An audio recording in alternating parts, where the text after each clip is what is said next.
were recently kidnapped by 2 men and 1 woman, and houses so £250,000 was given by their father.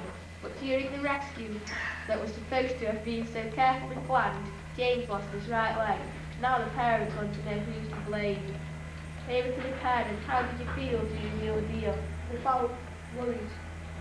Did you have the money to spend? Yeah, we had the £250,000, but we had no intention of paying it.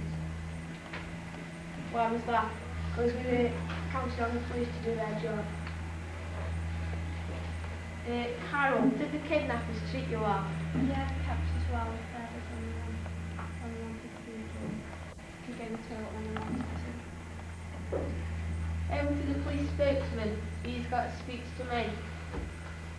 On behalf of the police force and all the people involved, we would like to say that we are very sorry for the accident, during which James unfortunately lost his leg.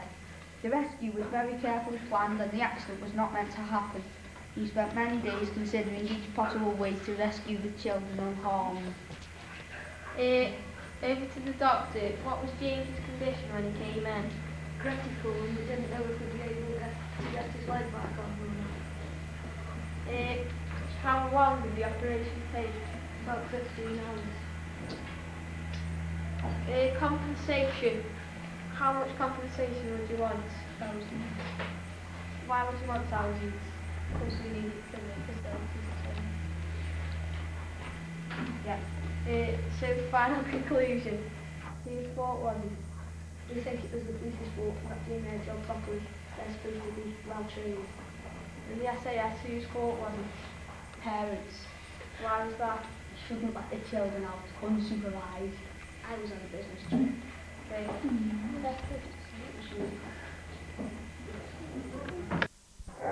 The wedding went naturally. Yeah. And also life in death, and I also played the part of some of the sailors on the ship. Hello, this is Jason Alford reporting for News at 10. Today, 2 children have been released from the kidnap home in Bolton Grange. Here to tell us more about the plan is Martin Catewell, Chief of the Police. Hi. Well, what happened is 2 kids were kidnapped from the garden of their home. We then had to rescue them. And we opened the window and asked them to jump out onto a trampoline. The trampoline, however, was not big enough, obviously, because the young lad, he hit a bar of the trampoline and he's now currently got a broken leg and is in hospital with plaster on it. We're deeply sorry for our mistake and we're sorry for any inconvenience. How bad is this broken leg exactly? We aren't quite sure as we haven't had the medical report yet, but we have been told that he will walk with a very serious limp. And I'm very gutted about the way that you have acted towards all this. And obviously to you, you're not taking all this seriously. And no amount of sorrows will ever get James out of hospital. I am very upset with the rescue what he did, and I want £150,000 compensation to pay for James's medical bill. Well, Martin, what do you think about this, mate? Well, obviously we'll pay for all the care he needs as it was our fault, but we are rather concerned about paying any more as we are on a tight budget anyway, and there is no need for us to pay any extra than he needs. How much does he need exactly? As much as we want to have. Because he needs his medical bills, he needs to see a psychiatrist about the stress of all the ordeal, and plus all the extras. Well, what do you think? Well, if that's the price it needs to be paid, we'll pay it. But we're not very happy about it. You're not very happy about it. It's not your son that's in hospital, is it?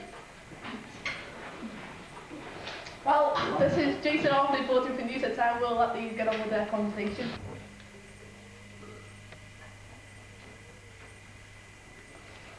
Hello and welcome to Bolton Grange, where we today are filming Crime Watch UK.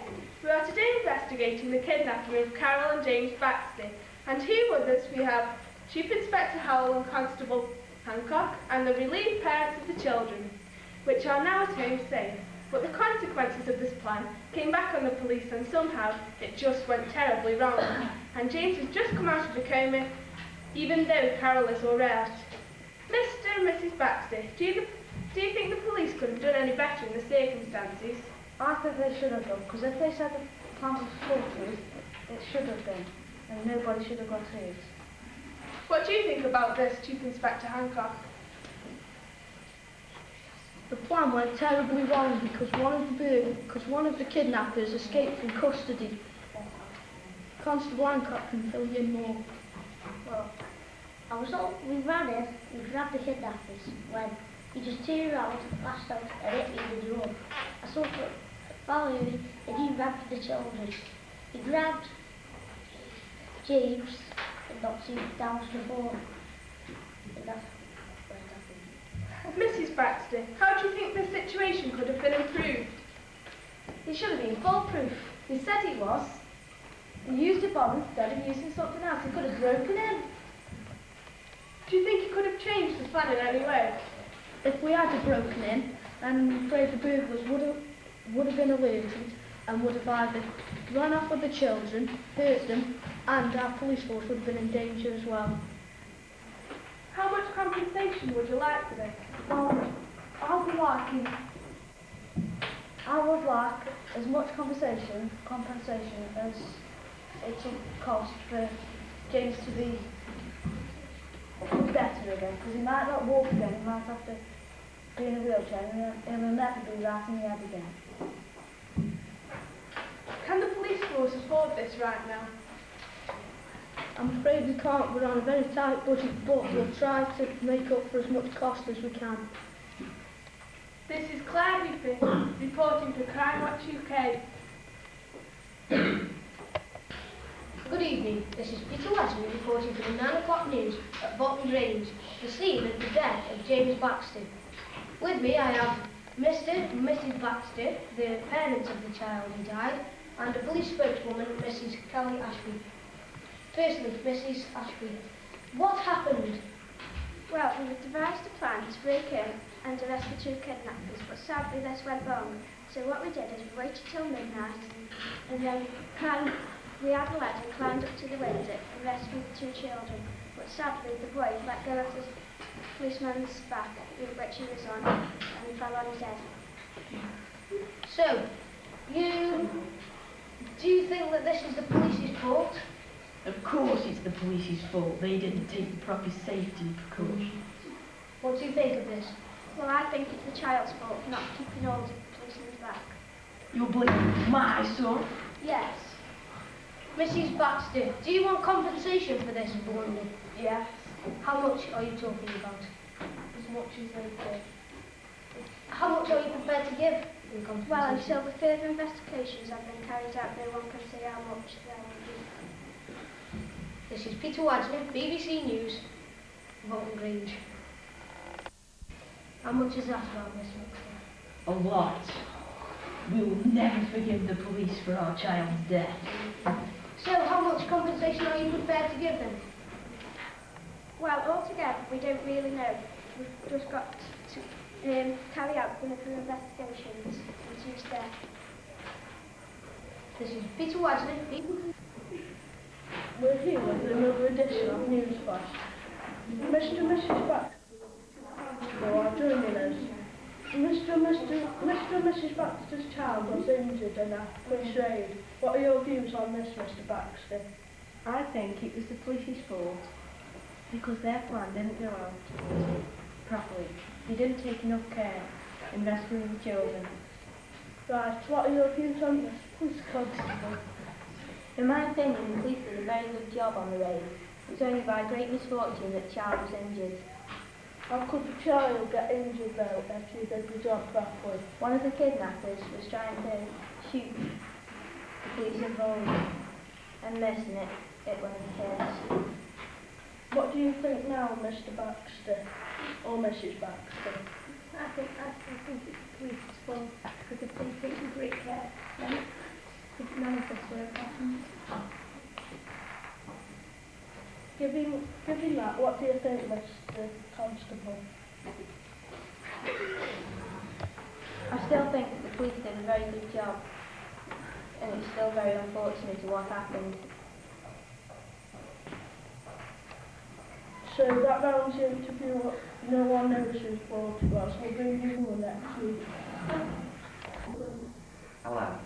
I'm sure you all know about Carol and James Baxter's ordeal when they were kidnapped and held hostage at Bolton Grange. I'm sure you also all know of the terrible tragedy which had happened. While one of the policemen was in the room, one of the kidnappers came in and tried to shoot him, but missed and shot the girl. She was shot in the leg and is now in hospital. We are here tonight to find out who is to blame. How do you feel, Mr. and Mrs. Baxter? We feel very relieved that the children have been rescued, but angry because Cat got shot. Do you think it's the police's fault? Yes, because we should rescue the children sooner. Do you agree with that? It wasn't our fault because the men barged in and knocked the other kidnapper who was pointing at me but missed and shot the girl. Well, who is to blame then? The kid's fault for being in the wrong place at the wrong time. Do you think that was pure chance, the kids being in the wrong place at the wrong time? No, the police should have rescued them faster. It's the police's job to protect people. Well, whose fault is it that they got kidnapped? Parents' fault because not looking after them properly. Do you think it was partly your fault? Yes, because, well, we've always gone out on the road, but the police should have rescued them. We hear that they were escaped criminals. How long were they on the loose? 3 days. And from which prison? Strangeways. Oh, right. Right. After the discussion, at the end, we found that both people were to blame. The parents are partly to blame for not looking after their kids as well as they could, but the police for not covering all aspects of the plan.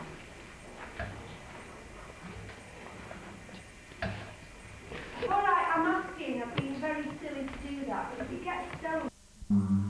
The sails dropped down. It was sad as sad could be.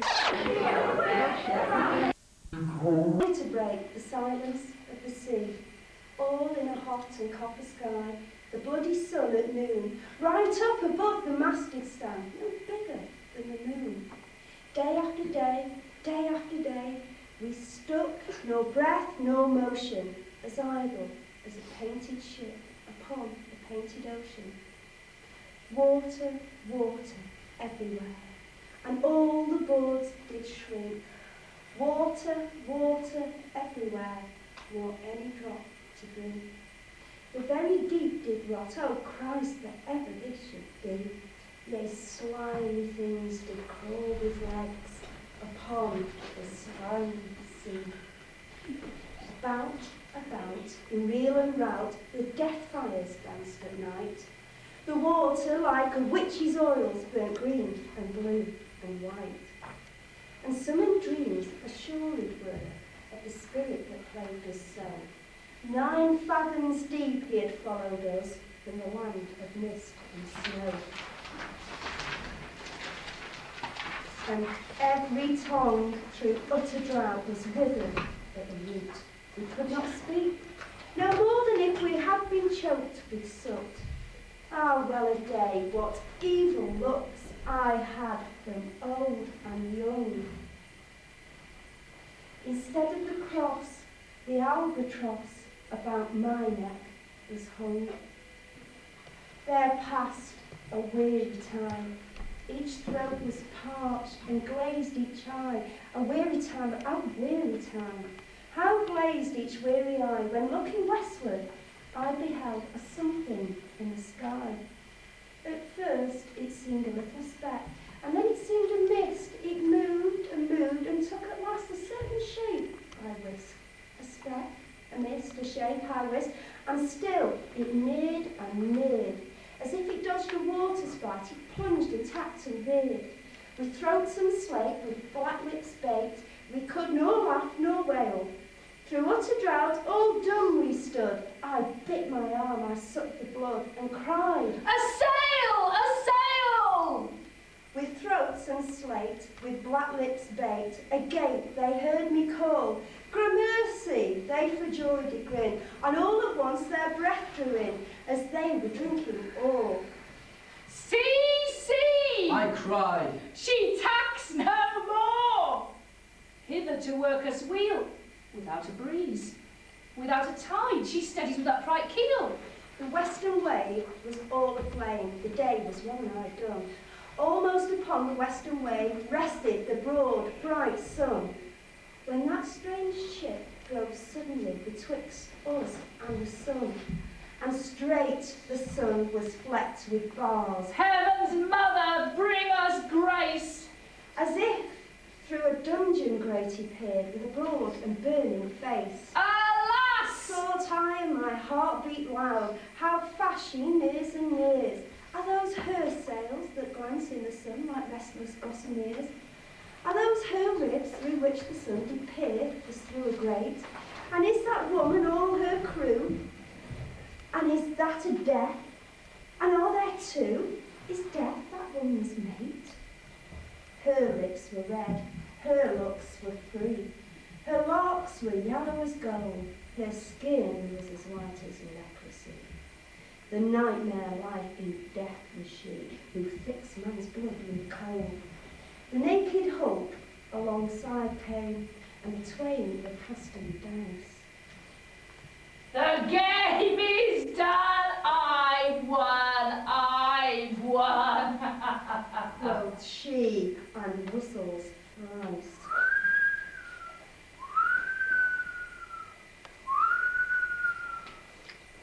The sun's rim dips, the stars rush out. At one stride comes the dark, with far-heard whisper o'er the sea, off shot the spectre bark. We listened and looked sideways up. Fear at my heart as if at a cup my lifeblood seemed to sip. The stars were dim and thick the night, the steersman's face by his lamp being bright. From the sails the dew did drip, till clomb above the eastern bar, the holy moon with one bright star within the nether tip, one after one by the star-dark moon. Too quick for groan or sigh, each turned his face with a ghastly pang, and cursed me with his eye. 4 times 50 living men, and I heard no sign, no groan. With heavy thump, a lifeless lump, they dropped down one by one. The souls did from their bodies fly, they fled to bliss or woe, and every soul it passed me by like the whiz of my crossbow.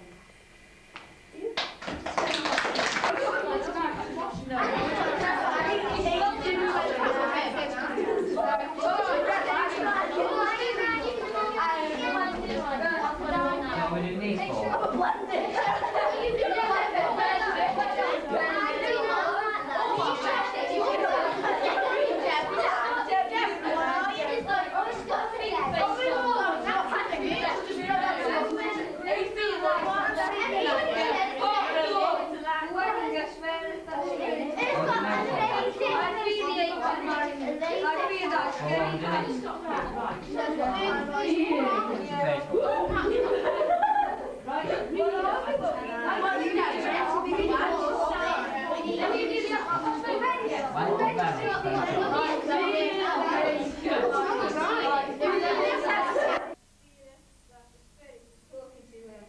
I fear the ancient mariner, I fear thy skinny hand, and thou art long and blank and brown, as is the ribbed sea sand. I fear thee and thy glittering eye, and thy skinny hand so brown. But the ancient mariner assureth him of his bodily life, and proceedeth to relate his horrible penance. Fear not, thou wedding guest, this body drop not down. Alone, alone, all alone, alone on a wide, wide sea, and never a saint to pity on my soul in agony. He despiseth the creatures of the calm, the many men so beautiful, and they all dead did lie, and 1,000 slimy things lived on, and so did I. Many men so beautiful, and they all dead did lie, 1,000 slimy things lived on, and so did I. I looked upon the rotting sea, and drew my eyes away. I looked upon the rotting deck, and there the dead man lay. I looked to heaven and tried to pray, but or ever a prayer had gust, a wicked whisper came and made my heart as dry as dust. I closed my lids and kept them closed, and the balls like pulses beat. For the sky and sea, and the sea and sky, lay like the load in the weary eye, and the dead were at my feet. That's it.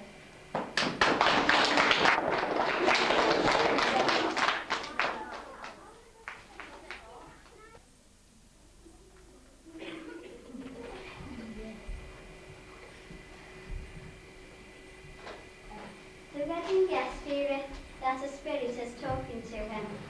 I fear the ancient mariner, I fear thy skin hand, and thou art long and brown as the dead sea sand. I fear thee, thy glittering eye, and thy skin hand so brown. Fear not, thou wedding guest, this body drop not down. But the ancient mariner assureth him of his bodily life and proceedeth to relate his horrible penance. All alone, all alone. Alone, alone, all alone. Alone on the wide sea.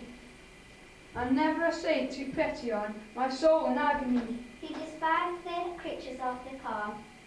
The many men so beautiful, and they all dead did lie.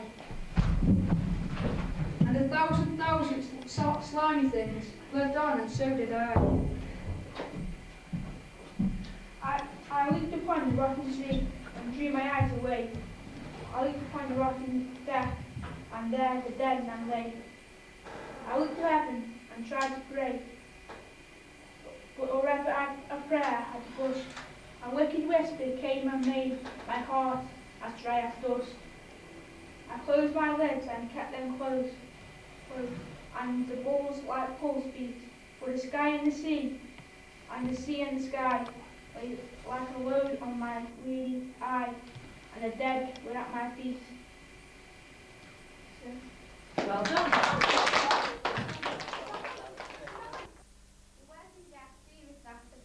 Talking to him. I fear the ancient mariner, I fear thy skinny hand, and thou art long and white and brown, as is the red sea sand. I fear thee and thy glittering eye, and thy skinny hand so brown. But the ancient mariner assureth him of his bodily life and proceedeth to relate his horrible penance. Fear not, thou wedding guest, this body drop not down. Alone, alone, all alone, alone on a wide, wide sea, and never a saint to pity on my soul in agony. He despiseth of the creatures of the calm. The many men so beautiful, and they all dead did lie. And 1,000 slimy things lived on, and so did I.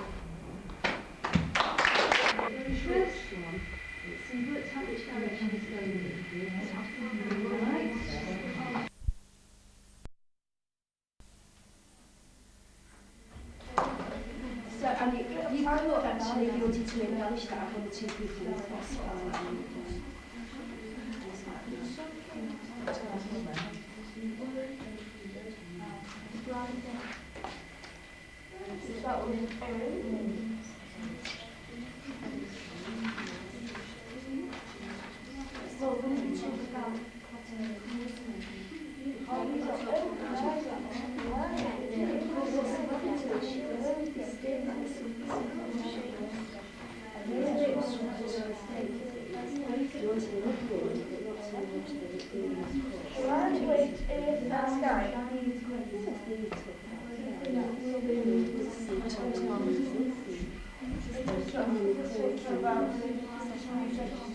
Right, so which section are you doing now?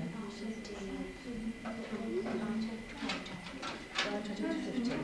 Right, have you actually divided this up into different entries?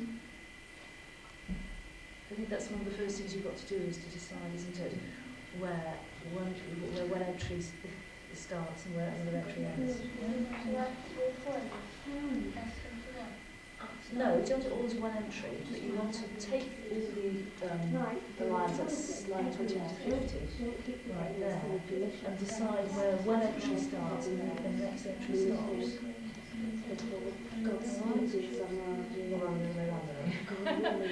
Okay? So, I think that, you've obviously got to get the feel of it, but that's what you must have that organised for you, otherwise you're going to be going, right? So where do you think your first entry is going to stop? 9:20 start, right. The ship was cheered, the harbour cleared, merrily did we drop, below the curve, below the hill, below the lighthouse top. Right. The sun came up on the left, out of the sea came he, and he shone bright, and on the right went down into the sea. Right. So that's just a description of time, so perhaps that ought to be the first entry there. Right. Then higher and higher every day, so that's coming in a period of time till over the mast at noon. Then obviously the next two lines have got nothing to do with the story, that's just the framing lines, the wedding guest. And the next bit is just the wedding guest again, and that one, right? And then the next, and now the storm glass came, so that's the separate entry. So you've got one entry there, then perhaps two entries there, and one entry there, right? One entry there, you've got one entry there, and one entry there. So you've got 1, 2, 3, 4 entries. Right? And then to each separate entry, and work out within that what you're going to say, how you're going to use the detail that's given to you in the words. Right? So, there's quite a few days since you've seen those of one player and I'm sure we've got a stores last.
I'd call the Drax Wasps, alright. It's a much better story this time. It really is a nice sort of storyline.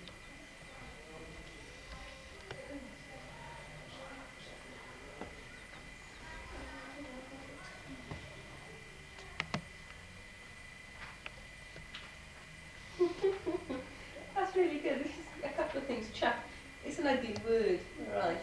Find, whether you use throw or pelt or bombard. Alright, find a really good word to put there. Perhaps not throw because it's a bit boring, but not chuck. Okay, so I'm throwing some stones at the mango. Why?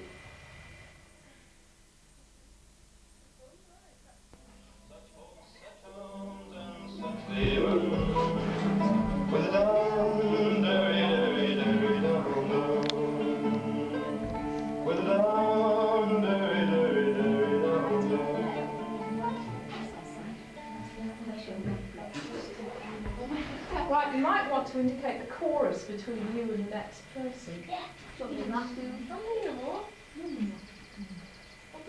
Right, 1 minute to finish off. You just want a brief representation and a very clear idea of what your two lines were.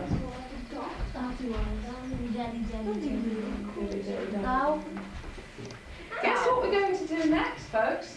We're going to attempt to reconstruct this ballad from what you've remembered and your memory aids or aide-memoire on the paper. To give you an idea of how things change when they're passed on from one person to another. You don't have to sing, but singing would make it easier. Right? Is everyone clear what their two lines were? Yes. You're going to have to leap across cross, aren't you, at the crucial moment? Why don't you do that? You've definitely improved the beautiful woman. She's Get looking Dr. Wood good. to do that. Told you I couldn't. Let Dr. Wood do that. It's done. I don't think it could possibly be improved. Between us, we've made a fantastic job. These are the ravens. Right. After 5 then, we'll have a go at putting this down together. We know the chorus, so that we do that all together, and we do our own 2 lines, okay? Okay, can you... Come on, Picasso. Go and do your 2 lines. You've got 2 lines between you, because I made a hash of starting the top. I know. I was making a hash of things. Right. What's the tune of Down, Down, Hey, Down, and Down? Can anyone remember? Was it down, down, hey? No, what was it? Down, down. What we'll do, I'll put the volume down for all 2 lines and you say them, okay? Say it in the same way.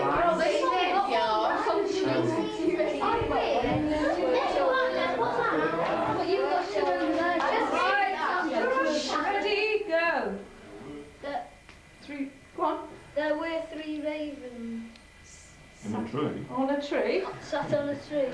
Down, down, down, down. The ravens were as black as can be. With a down, derry, derry, derry, down, down. Where shall we have our breakfast take? Down, down, down, down. In the green field there stood a knight with a shield.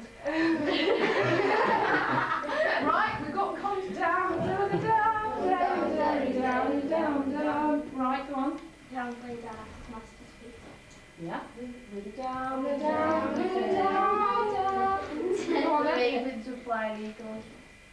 With a down, down, down, down, down. Come on. There was a demon to give birth. Down, down, down. Right. He lifted up the green desk. With a down, down, down, down, down. Okay. She carried him on her back. With a down, down, down, down. Yeah, that. Quick. The dead dog. The doe died and was buried in a hill. With a down, down, down, down, down. May God send every night such a faithful lady. Right.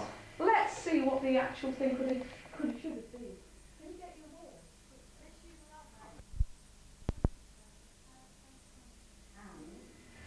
Hence, there's 2 commas. The scene of so many French stories, it was not until the 19th century that the navies of London and the United States established control over these waters and brought to an end the days of story piracy. What is piracy? Theft? Yeah. Theft where? On the sea. On the sea. Theft on the sea. Right, that's piracy. So pirates were thieves, but they were a bit like Robin Hood. They were very glamorous characters. So pirates weren't seen as being evil. Look, they're a famous pirate. Henry Morgan. Long John Silver. Where did you come across Long John Silver? He was a pirate on the shoulder. Oh. And 1 leg. Treasure Island? Yeah.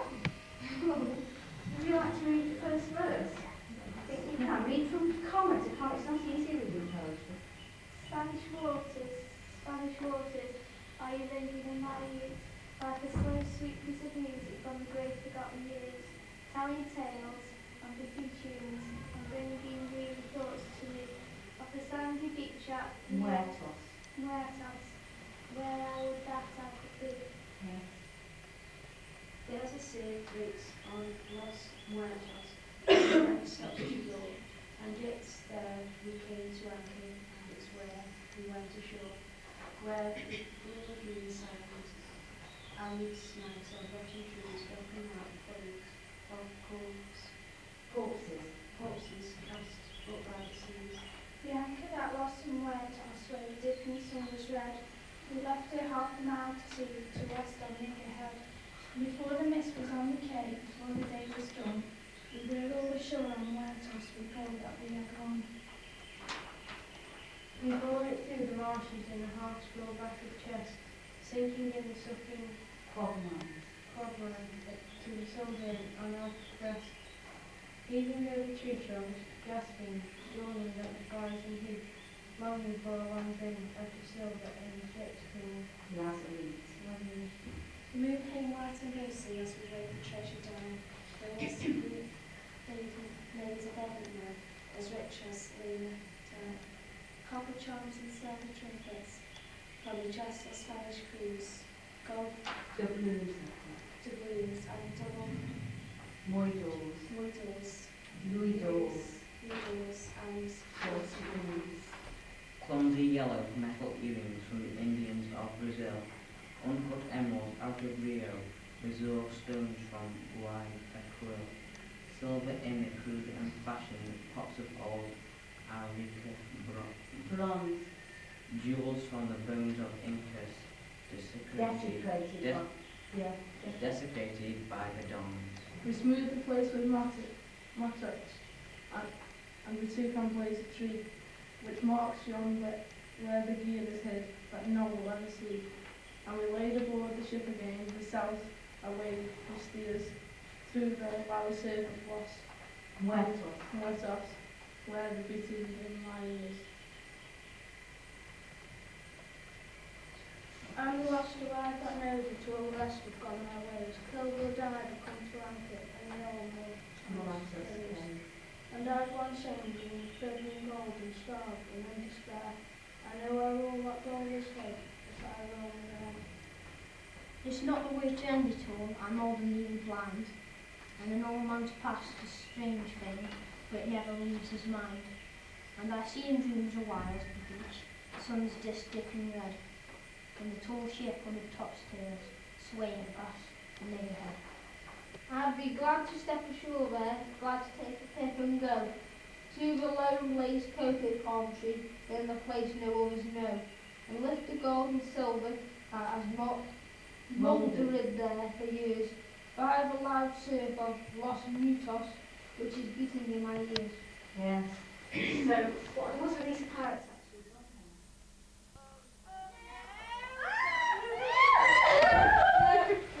Come on, let's get on with what we're doing. Act naturally. Shooting. It wasn't a gun name. I'm not drastic. Gun name. If you're short of pens, gentlemen, if you're short of pens, the partner's bag over there has a selection. I've got mine. If John's just nicked yours, Andrew. It's mine. John's just nicked Where are they? the partner's bag over there. John's just licked his bag off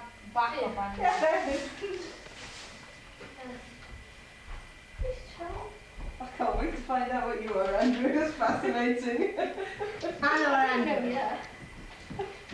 Right, don't forget, not only do I want sort of basic details, names and so on, I also want incidents that have happened to you in your life, or something that happened down the shops yesterday, just so, you know, a bit more spice, a bit more detail. Miss, can you like do some tests like you're talking to someone? Yeah, if you want to. You have to speak English because I don't. I am speaking English.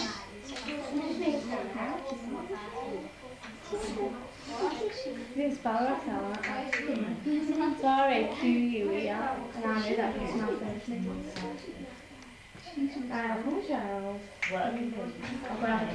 It is also the case of libel suits to follow. Suing for defamation of character.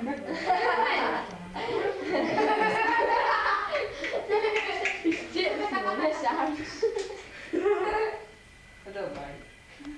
He's wearing my clothes, I can't mind. Look at the skin he's wearing.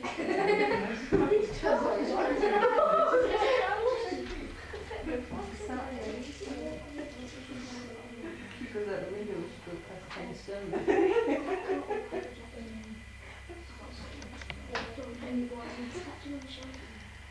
You're not video the most interesting piece, Mr. Dempsey. Why don't you just like take a break and come and video the things later?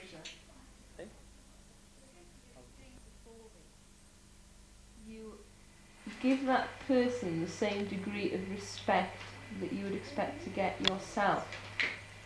You don't talk when somebody's performing. You don't write or do anything else, and you stop fiddling with whatever you're fiddling with. You give them all your attention, alright? Right, let's start with Laura, please. We'll stand over there. I can't do the voice. No, that's not surprising because it's my voice, but make a rough approximation of it. Just no. And you need to put your file down. If you need your paper,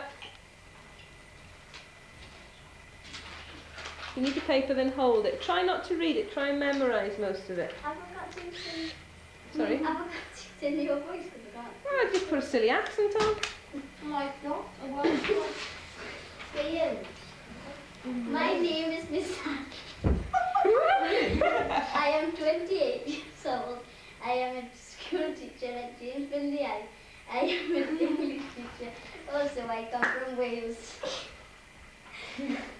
My husband is named Lindsay. I was born in 1966. I wear glasses and most of the time I wear sandals. I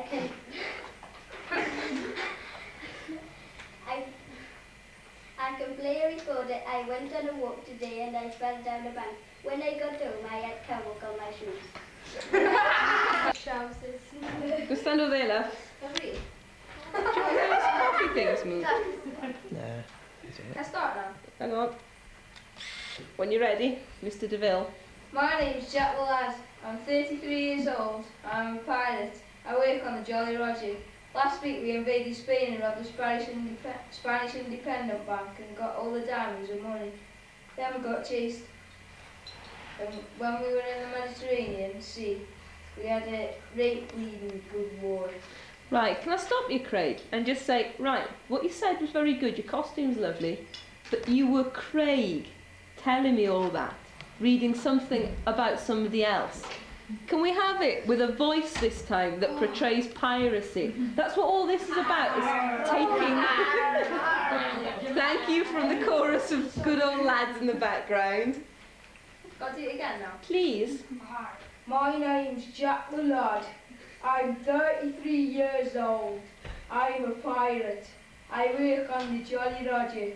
Last week we invaded Spain and robbed the Spanish Independent Bank and got all the diamonds and money. Then we got chased. When we were in the Mediterranean Sea, we had a right breeding good war. Brilliant. Much better, Craig. Well done. I mean, you're very tall to get all of you and the hat in at the same time.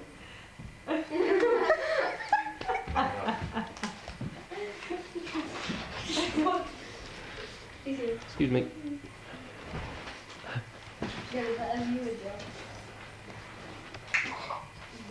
My name is Isabella Papillon and I live in Spain. I work in the shop I do alla castanetta. I feel really embarrassed. I have to walk around the town with my head hitting. Because last week I got my date mixed up and I ended up on the wrong show. I ended up in the middle of a carnival scene with no clothes on.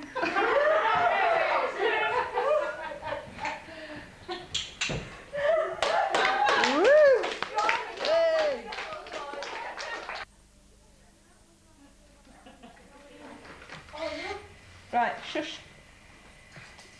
So, I'm from Brindley, and my name's Paul, and I've been homeless for 6 months now. And I haven't got many friends, and I've been begging and seeing a doorway for the last few weeks. But I have a few laughs at some of the people that walk past me, like some old people with the bald heads. I can't remember anymore. That's really good, Andrew. Just you standing there, just sort of telling us you're homeless.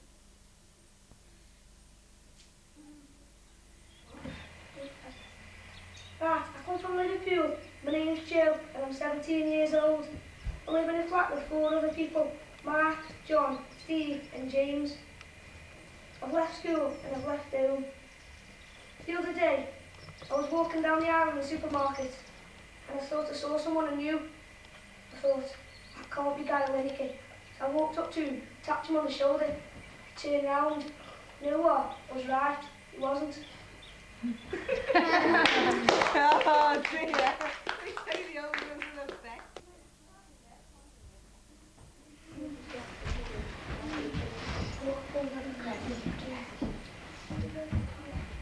When the audience have finished moving.